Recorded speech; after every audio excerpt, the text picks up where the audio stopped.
नगर निगम ward number 34 से संतोष शर्मा जी आप इस वक्त प्रत्याशी के रूप में सामने आए, वार्ड पार्षद पद के प्रत्याशी के रूप में। हालांकि लगातार आप अपने क्षेत्र में समाज सेवा के तौर पर लगातार सेवा करते आ रहे जनता के बीच, लेकिन देखा जाए तो पिछला जो कुछ वर्ष रहा है क्षेत्र में, कहीं ना कहीं जनता उन कार्यों से असंतुष्ट है। तो इस बार चुनाव में आने का मेन रीजन क्या है, कारण क्या है, किस नई सोच के साथ इस बार चुनावी मैदान में उतरे हैं, इन तमाम बातों पर हम चर्चा करेंगे। लेकिन सबसे पहले स्वागत है आपका हमारे चैनल पे। मैं नमस्कार करता हूं छपरा की पावन पवित्र धरती पे आप मीडिया तमाम मीडिया बंधुओं को आपके माध्यम से मैं ये साफ स्पष्ट शब्दों में कहना चाहूँगा कि जनता का जो भी निर्णय होगा सर्वोपरि होगा और हम तो मानते हैं सबको मानना पड़ेगा। मेरा मुख्य उद्देश्य है कि वोट का समय जब आता है, चुनाव का समय आता है, तो नेता दरवाजे दरवाजे जाते हैं, दर बदर भटक के भूले भटके अपने वोटर्स को खोजते हैं। लेकिन मैं कहता हूं कि जब चुनाव बीत जाए, आप चाहे जिस पद पर भी हों, आसीन हो न हो, आप उस समय दरवाजे पर अगर जाते हैं, वही असली जनता का सेवक होता है, वही सामाजिक कार्यकर्ता होता है। जिस तरह से मैं डॉक्टर संतोष कुमार शर्मा चुनाव हारने के बावजूद भी मुझे किसी तरह का कोई अफसोस नहीं हुआ। जनता का हर निर्णय हमें मंजूर हुआ और दरवाजे दरवाजे जा कर के मैंने कहा कि विकास आपके दरवाजे पर जाएगा, जाता था, जाएगा और जाता रहेगा। यही हमारी शुभकामना उन लोगों से रहा कि आपने प्यार भी दिया, जज्बात भी दिया, मुझे सब कुछ मंजूर हुआ।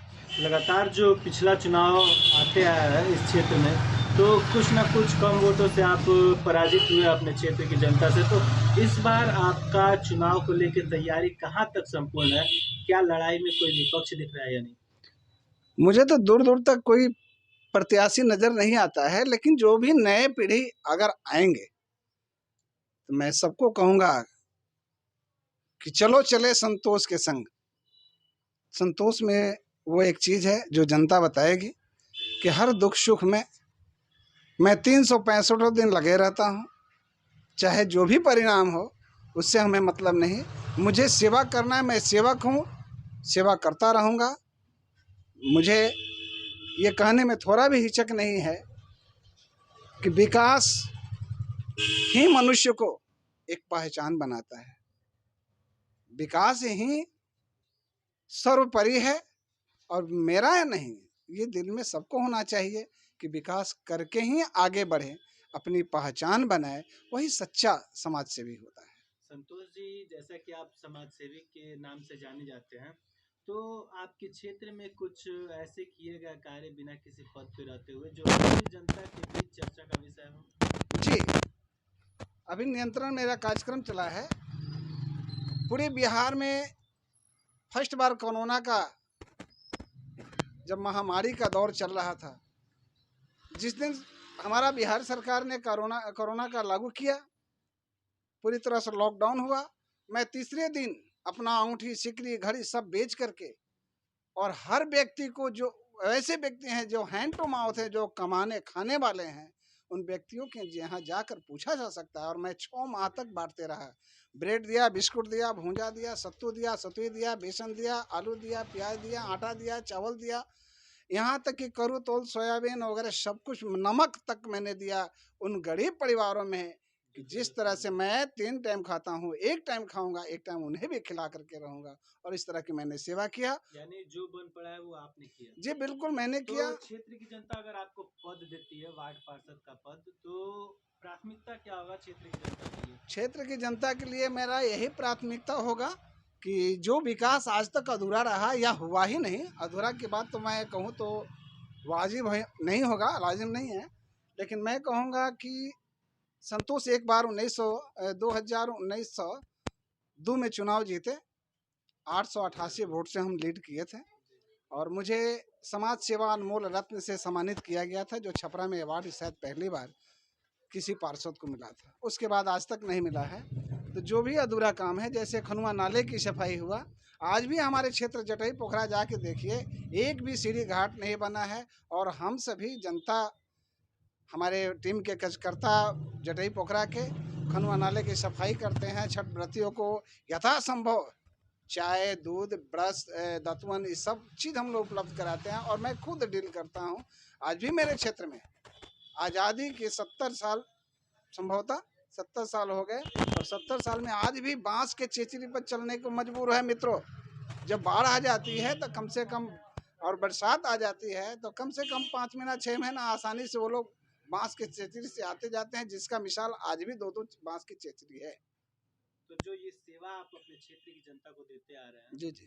देखा जाता है जैसे जैसे चुनाव नजदीक आता है, कुछ प्रत्याशियों का मोटो होता है कि जनता को कैसे भ्रमित किया जाए।